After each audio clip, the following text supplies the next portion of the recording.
पिता का वादा निभाने अमेठी पहुंचे सीडीओ संभल। पूरी खबर जनपद अमेठी के विधानसभा क्षेत्र गौरीगंज के विकास खंड जामो क्षेत्र से है।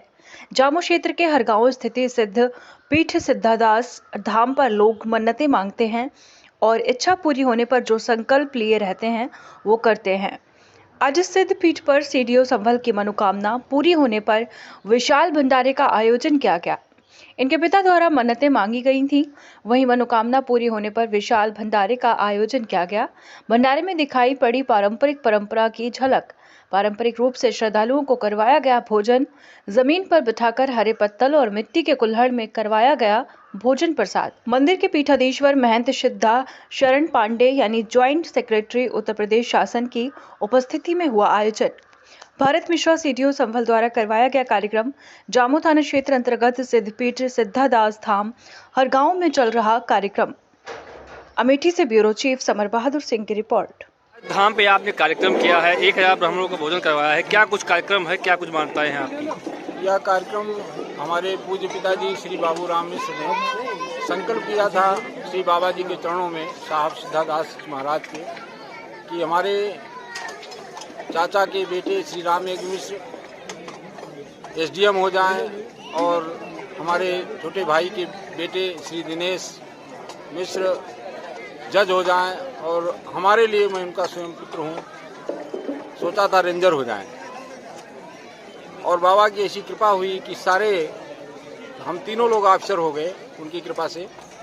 और वह संकल्प रह गया था, पिताजी पूज्य पिताजी ने अवगत कराया था कि बच्चा ये संकल्प है मेरा, तो उसी संकल्प को पूरा करने के लिए आज यह कार्यक्रम भगवान सिद्धादास जी महाराज के श्री चरणों में उनकी कृपा से हो रहा है और यह उसकी पूर्ति हो रही है। उनकी बड़ी कृपा है हमारे परिवार पर और ऐसी ही कृपा पूरे समाज पर, संसार में उनकी बनी रहे, हम उनके चरणों में निवेदन करते हैं। सर, एक सवाल था कि जो आपके परिवार में प्रायः देखा गया कि जो भी कार्य आज आधुनिकता के रूप में देखा जा रहा है, वहीं आपके यहाँ प्राचीन कुल्हड़ पत्तल धोना और ब्राह्मण समाज जो है कपड़े उतार कर भोजन ग्रहण कर रहा है जमीन पर बैठ के, इस पर आप क्या कहेंगे और समाज क्या संदेश देंगे?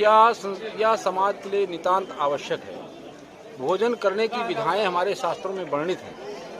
ऐसी विधाएं हैं कि हाथ पैर धो करके भोजन करिए, हाथ पैर हस्तौ पैरौ प्रक्षाल, उससे आयु बढ़ती है व्यक्ति की। कपड़ा उतार कर भोजन करना चाहिए, उससे शरीर आपका शुद्ध रहता है और भोजन अच्छे से पचता है। भोजन की गर्मी को पचाने के लिए जो होती है, तो हमारे शास्त्रों में वर्णित है कि वस्त्र उतार करके, हाथ पैर धो करके, शुद्ध हो करके पत्तल पर किसी आसन पर बैठ करके भोजन किया जाए और उसको पूरे मनोभाव से भोजन किया जाए, तो भोजन शरीर के लिए बहुत ही स्वादिष्ट और सुरुचिकर होकर के शरीर में सत्व गुण की प्रधानता देता है। और सत्व गुण से उदय होने से उसका सत्य आचरण होता है, अच्छा आचरण होता है, सच्चरित्र की तरफ से बढ़ जाता है और परमात्मा की तरफ उसकी वृत्ति हो जाती है।